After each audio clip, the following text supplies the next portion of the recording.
주 예수의 은혜와 평강이 있을지어다. 환기를 이따금 해주세요. 지금 바깥 기압은 낮고 또 안은 좀 후덥지근하면 잡니다. 안 그래도 피곤한데 주일에 푹 쉬셔야 할 여러분들이 이 자리에 있는 것도 엄청난 여러분들의 그 수고인데 여러분들의 몸이 잘 못 따라가요. 그러니까 우리가 환기라도 적절하게 그때그때 해주시기 바랍니다. 마가복음이 기록하고 있는 예수님의 첫 번째 설교는 따라서 합시다. 회개하고 복음을 믿으라. 예수님의 첫 설교예요. 오늘 본문 우리가 함께 다시 읽을까요? 시작.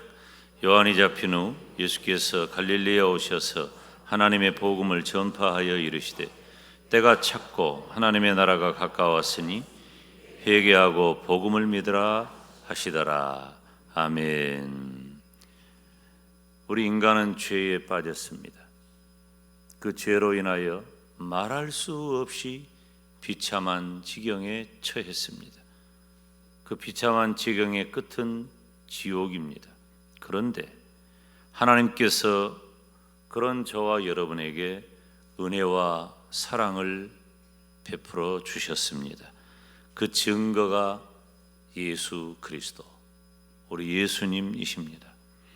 하나님이신 예수님께서 사람의 몸을 입고 이 땅에 오셨고 우리 인간의 죄값을, 나의 죄값을 담당하셨습니다.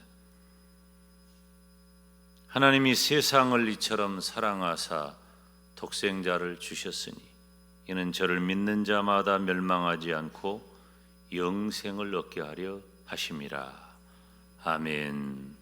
저와 여러분은 하나님께서 베푸시는 은혜와 사랑을 입은 과거 죄인입니다. 죄인된 나를 하나님께서는 사랑하셔서 구원하셨는데 우리가 상상할 수 없는, 생각하지도 못한, 결코 일어나기 어려운 놀라운 은혜입니다. 하나님께서 베푸신 그 놀라운 은혜와 사랑으로 모든 인생을 초대하시는데 그 핵심이 바로 회개와 믿음입니다. 오늘 죄에 대한 회개와 복음, 이 말씀에 은혜 받으시기를 주님의 이름으로 축원합니다. 죄에 대한 회개와 복음에서 우리가 다뤄야 할 부분이 있는데 첫 번째로는 때가 찼다는 말의 의미를 알아야 돼요. 우리가 먼저 주목할 만한 말은 때가 찼고 하나님의 나라가 가까이 왔으니, 이 때가 찼다는 말은 바울 서신에도 자주 등장하는 매우 중요한 용어입니다. 신학적으로 이 부분을 매우 깊이 연구하는 분들이 많습니다. 때가 찼다. 이 때는 하나님의 작정하신 때를 말하는 거예요. 이 작정했다라고 하는 것은 바로 정해진 때, 그 때를 말하는 거예요. 그때, 이 정관사 그가 붙으면 어느 특정한 것을 가리키는 거예요. 그러니까 예수 그리스도께서 이 땅에 오셔서 저와 여러분을 구원하신 것은 하나님께서 미리 계획하시고 준비하시고 예정하시고 작정하신 그 때라고 하는 겁니다. 에스겔서 7장에 보면 때가 이르렀고 날이 가까웠으니 사는 자도 기뻐하지 말고 파는 자도 근심하지 말 것은 진노가 그 모든 무리에게 임함이로다. 주님이 다시 오실 심판의 때를 말하는 거죠. 이 때가 찼다는 것은 하나님의 작정하신 때가 가득 찼다는 거예요. 예수 그리스도께서 이 땅에 오심으로 하나님의 나라가 이루어졌다는 의미인 것입니다. 그런데 예수 그리스도께서 이 땅에 오심으로 하나님의 나라가 이루어졌으면 그것으로 끝나야 되는데 왜 하나님의 나라가 가까이 왔으니 라고 했을까요? 무슨 말인가? 예수님께서 오셔서 하나님의 나라가 출현했지만 아직 완전하게 이르지는 않았다는 말이에요. 이 중요한 말인데 신학적 오해가 생길 수 있어요. 우리 신학교에서는, 그리고 신학자들은 이러한 일을 어떻게 표현하냐면은 이미와 아직 사이에 우리가 있다. 이미 이루어졌지만 아직 온전히 이루어지지 않았다는 의미예요. 다시 말하면은 예수 그리스도와 더불어서 하나님 통치가 이 역사 속에 이미 실현되었지만, 그렇지만 아직은 기회가 있다는 거예요. 아직은 기회가 있다. 그래서 회개하고 복음을 믿으라는 것입니다.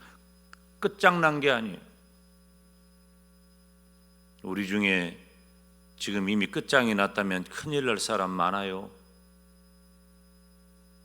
그런데 아직 기회가 주어졌다는 거예요.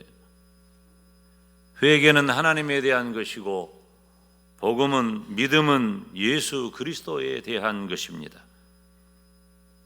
바울이 아시아에서 행한 자신의 사역에 대해서 간증을 하면서 에베소 교회 장로들을 청해 가지고 설교하는 가운데 이런 얘기를 합니다. 사도행전 20장 21절인데 함께 읽습니다. 유대인과 헬라인들에게 하나님께 대한 회개와 우리 주 예수 그리스도에 대한 믿음을 증언한 거야. 부족한 종이 새해를 시작하면서 감사한 것은 이미 여러분들에게 그렇게 설교했죠. 아직 기회가 있다. 또 한 번의 기회가 나에게 주어졌다는 겁니다. 하나님의 시간표가 나에게 기회를 주었으니 우리가 해야 할 일은 회개하고 복음을 믿으라는 것입니다. 때가 찼어요. 지금 이 자리에 있는 저와 여러분을 향한 말씀이기도 하고, 이 자리에 없지만 하나님께서 누구를 선택했는지 우리는 잘 몰라. 그래서 불특정 다수에게, 즉 모든 사람들에게 예수 그리스도의 복음을 전해야 하는데 그분들도 회개하고 복음을 믿어야 한다는 것입니다. 죄에 대한 회개와 복음의 관점에서 볼 때 첫째는 때가 찼다는 의미이고, 두 번째는 성도에게도 요구되는 것이 있다는 겁니다. 성도에게 요구되는 것은 회개하고 복음을 믿으라는 거예요. 오늘 본문 15절 말씀을 직역하면, 왜냐하면 때가 채워졌기 때문이다. 그리고 하나님의 나라가 가까이 왔다. 너희는 회개하라. 그리고 너희는 복음을 믿으라. 예수님께서는 세례 요한처럼 회개할 것을 명령하셨고, 이어서 복음을 믿으라고 하셨습니다. 좀 차별이 되는 거죠. 믿으라. 우리가 믿음 이야기를 얼마나 많이 합니까? 믿음이라는 말을. 믿으라. 우리가 대체적으로 믿음이라고 하는 것은 예수님을 전인격적으로 내가 받아들이는 것을 말하잖아요. 그걸 우리가 믿음이라고 말해요. 왜냐하면 내 마음이 믿음의 좌소이고, 나는 지정의 전인격으로 예수님을 내 마음에 모셔야, 그래야 전적으로 예수를 그리스도로, 예수를 구세주로, 예수를 하나님으로 믿는 게 되는 거예요. 그런데 이 믿으라고 하는 말은 인격적인 신뢰, 의지, 여기에 멈추지 않아요. 윤리적인 결단까지도 포함하고 있다는 겁니다. 그래서 회개라는 단어가 등장한 거예요. 세례 요한이 외친 대로 회개에 합당한 열매를 맺어라. 회개에 합당한 열매를 맺어라. 누가복음 3장 8절 상반절에 그러므로 회개에 합당한 열매를 맺고. 사랑하는 성도 여러분, 예수님께서 이 땅에 오심으로 하나님의 나라는 이루어졌습니다. 그래서 저와 여러분은 하나님 나라의 백성이 된 겁니다. 믿으시기를 축원합니다. 오늘 새벽에도 말씀을 전할 때 그런 얘기를 했는데, 하나님은 나에게 복을 주셨다. 기가 막힌 말이잖아요. 너무 평범하고 단순한 말이지만 내 인생을 바꾸는 너무나 중요한 말이에요. 하나님이 나에게 복을 주셨는데, 우리가 말하는 이 복이라고 하는 것은 총체적 개념이에요. 무엇 하나로 특정할 수 없어요. 그런데 그 중에 가장 본질적이고 복의 문을 여는 첫 번째 관문은 무엇이냐면은 예수 그리스도를 나의 구주 나의 하나님으로 내 마음에 모시는 거예요. 그래서 지옥 가지 아니하고 천국에 갈 하나님의 백성이 된 것이 우리가 가지는 가장 본질적인 복이고 첫 번째 복이라고 하는 겁니다. 나머지는 다 지엽적인 거예요. 따라오는 겁니다. 하나님 나라의 백성이 된 겁니다. 그렇게 우리가 하나님 나라의 백성이 되었는데, 하나님의 나라를 맞이한 성도의 바른 태도는 뭐냐? 나는 예수님 믿고 구원받아 천국 가게 되었다. 이상 끝. 좋아요. 감사해요. 더 바랄 것이 없어요. 내가 예수님 믿고 구원받아 천국 가게 되었다는데 그것보다 더 큰 것이 어디 있냔 말이에요. 이건 본질이에요. 담임 목사가 입이 닳도록 쉬지 아니하고 매 설교 시간마다 등장하는 매우 중요하고 핵심적인 멘트가 예수님을 믿고 구원받아 천국 가게 되었다는 거예요. 기도할 때도 그렇고, 심지어 식사 기도를 할 때도 예수님 믿고 구원받아 천국 가게 된 것 감사하다고 해요. 아주 이 머리에 그냥 새겨져 있어. 중요해요. 그렇지만 그런 하나님의 나라를 맞이한 성도로서 내가 가져야 할 바른 태도가 있는데, 그것은 첫째로 하나님께로 완전한 방향을 바꿔야 하는 것이고, 두 번째로 우리는 새로운 존재로 거듭나야 한다는 것입니다. 다른 사람이 되었으니 다른 삶이 우리들에게 요구된다는 거예요. 우리가 어떤 사람이 되었으니 어떤 사람에 걸맞은 삶이 우리들에게 이루어지는 것은 너무나도 당연하잖아요. 그런데 내가 어떠한 사람이 되는 것에는 집중하지만 그 어떠한 사람답게 내 삶을 살아가는 것에 대해서는 우리가 너무나도 안이하고 무책임한 것입니다. 고린도후서 5장 17절 말씀은 너무 중요한 말씀이에요. 함께 읽습니다. 그런즉 누구든지 그리스도 안에 있으면 새로운 피조물이라. 이전 것은 지나갔으니 보라 새 것이 되었도다. 아멘. 저와 여러분의 인생에 일어난 가장 큰 변화는 무엇입니까? 내 인생에 일어난 가장 큰 변화는 무엇입니까? 그리스도 안에서 내가 새로운 피조물이 된 겁니다. 성도가 된 거예요. 이전 것은 지나갔고 새 것이 되었다는 겁니다. 이전 것은 지나가 버렸고 새 것이 되었는데, 이전 것처럼 여전히 살아간다면 새 것으로서의 의미가 어디 있냔 말이에요. 무엇으로 우리가 새 것인 줄 아냔 말이에요.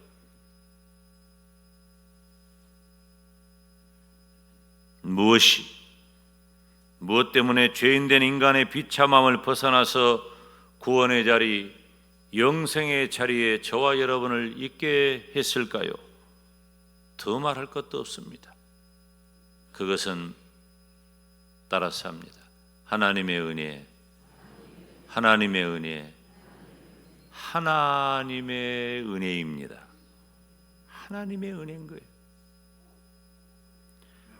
하나님의 은혜는 예수 그리스도의 희생으로 실현되었습니다. 예수 그리스도의 십자가로 나는 하나님의 의로 옷을 입게 되었고, 죄의 비참함에서 벗어나 구원의 자리에 도달하게 되었습니다. 이때 구원에 대하여 죄인인 내가 할 수 있는 것은 아무것도 없어요. 구원에 대하여서 내가 할 수 있는 것은 아무것도 없어요. 아무것도 없다는 말을 어떻게 표현할 방법이 없으니까 아무것도 없다고 하는 거예요. 뭐 0몇 %라고 표현하는 것도 안 맞아요. 아무것도 없는 거예요. 오직 하나님께서 하셨고 하나님의 은혜인 줄로 믿습니다. 우리가 구원 받은 것은 하나님의 은혜예요. 제가 40대 초반인데 미국 왔다 갔다 하면서 논문을 준비하고 박사 논문 준비할 때 제 주제가 바로 그 구원에 대한 것이었어요. 그 구원은 뭐냐? 은혜로 구원받으냐 행함으로 구원받느냐 라고 하는 그 주제가 제가 쓴 논문이었어요. 아직도 제 컴퓨터 안에는 그 논문이 저장되어 있는데 가끔 보지만 미숙했다 그런 생각이 들어요. 그런데 핵심은 뭐냐? 핵심은 내가 무엇을 어떻게 함으로 구원받는 것이 아니라 구원은 오직 하나님의 은혜다. 그런데 오직 하나님의 은혜로 구원받은 나에게, 오직 하나님의 은혜로 구원받은 저와 여러분에게 하나님께서 요구하시는 게 있단 말이에요. 구원은 100% 완전히 하나님의 은혜이지만 하나님께서 우리들에게 요구하시는 것은 뭐냐? 바로 믿음과 회개예요. 믿음과 회개. 하나님께로 완전히 방향을 바꾸고 새로운 존재로 거듭난다는 것은 무엇인가? 바로 믿음과 회개라는 거예요. 믿으라 그랬잖아요. 믿으라. 그런데 이 믿음이라고 하는 것이 앞서도 언급했지만 나의 전 인격으로 예수님을 받아들이는 것만으로 만족되는 것이 아니라 믿으라고 하는 이 말 속에는 인격적인 신뢰 그리고 윤리적인 결단까지도 내포하고 있다는 것입니다. 우리가 무엇을 행함으로 구원받는 것은 아니에요. 그렇지만 하나님의 요구는 너희들에게 믿음이 있다면 회개해야 한다는 것. 내가 구원에 이르는 성도가 되었다면 회개에 합당한 열매를 맺으라는 것입니다. 따라오는 거예요. 내가 구원에 이르는 성도이기를 원한다면 회개에 합당한 열매를 맺으라는 거예요. 역대하 7장 14절 말씀 함께 읽습니다. 내 이름으로 일컫는 내 백성이 그들의 악한 길에서 떠나 스스로 낮추고 기도하여 내 얼굴을 찾으면 내가 하늘에서 듣고 그들의 죄를 사하고 그들의 땅을 고친다. 무엇하면? 악한 길에서 떠나 스스로 낮추고 기도하여 내 얼굴을 찾으면, 회개하고 하나님께 나오면 하나님께서 나의 죄를 사하시고 나의 모든 환경을 고쳐주실 줄로 믿습니다. 잠언 28장에 보면 자기의 죄를 숨기는 자는 형통하지 못한다고 했어요. 그렇지만 죄를 잡아가고 버리는 자는 불쌍히 여김을 받겠다고 했어요. 우리가 여전히 죄를 머금고 죄와 함께하고 회개할 줄 모르면 하나님이 불쌍히 여겨주지 않아요. 하나님이 불쌍히 여김을 받지 못한 자는 비극인 겁니다. 인생이 비극이에요. 요한일서 1장의 말씀을 보면 만일 우리가 우리 죄를 자백하면 저는 미쁘시고 의로우사 우리 죄를 사하시고 모든 불의에서 우리를 깨끗하게 해주신다고 했어요. 회개가 그렇게 중요한 거예요. 말로만 하나님 용서해 주세요가 아니에요. 삶의 방향을 완전히 돌이키는 거예요. 그것이 진정한 회개라고 하는 것입니다. 사랑하는 성도 여러분, 예수님을 믿는 성도는 하나님께서 완벽한 사람을 골라서 뽑아낸 게 아니에요. 너는 문제가 없구나, 완벽하구나, 깨끗하구나, 좋다, 딱 나한테 맞다, 내 마음에 흡족하다. 그래서 그 사람들만 뽑아가지고 하나님께서 성도 되게 한 것 아니에요. 예수님을 믿는 성도라 할지라도 여전히 연약함이 있어요. 그 증거가 바로 그리고 여러분이에요. 우리는 완벽하지 않아요. 우리는 연약해요. 사람들이 눈치를 못 채서 그러지, 내 안에 감정이 얼마나 시간, 순간, 사건마다 요동을 칩니까? 내 사회적인 지위와 체면 때문에 그저 버티는 거예요. 좀 더 나은 사람은 내 교양과 인격 가지고 견뎌내는 거예요. 좀 더 성숙한 사람은 내 믿음으로 견뎌내는 거예요. 그렇지만 내 죄성은 사라지지 않아요. 우리는 완벽하지 않습니다. 연약합니다. 이것 인정하지 못하면요, 자기 의가 충만한 사람이 되는 거예요. 정말 안타깝고 무서운 사람은 자기 의가 충만한 사람이에요. 자기 잣대가 최고예요. 자기 잣대 하나 놔두고 나머지는 싹 잘라버려요. 이거 무서운 겁니다. 교만한 것이고 틀린 거예요. 하나님이 그렇게 하지 말라고 했어요. 우리는 다 연약해요. 우리는 과거 죄인이지만 여전히 죄성을 지니고 있단 말이에요. 그래서 우리에게 이미 구원이 이루어졌고 이미 하나님의 나라가 도래했지만 아직 우리에게 해결해야 할 부분이 남아 있다는 것입니다. 그렇지만 하나님의 은혜로 구원받은 나는 하나님께서 요구하시는 기회가 주어져요. 이것이 은혜인 거예요. 구약에 보면 참 무섭잖아요. 구약 성경을 보면 하나님 그 자리에서 죽여버립니다. 그 자리에서 죽여버려요. 여러분, 십계명을 쉽게 생각하지 마세요.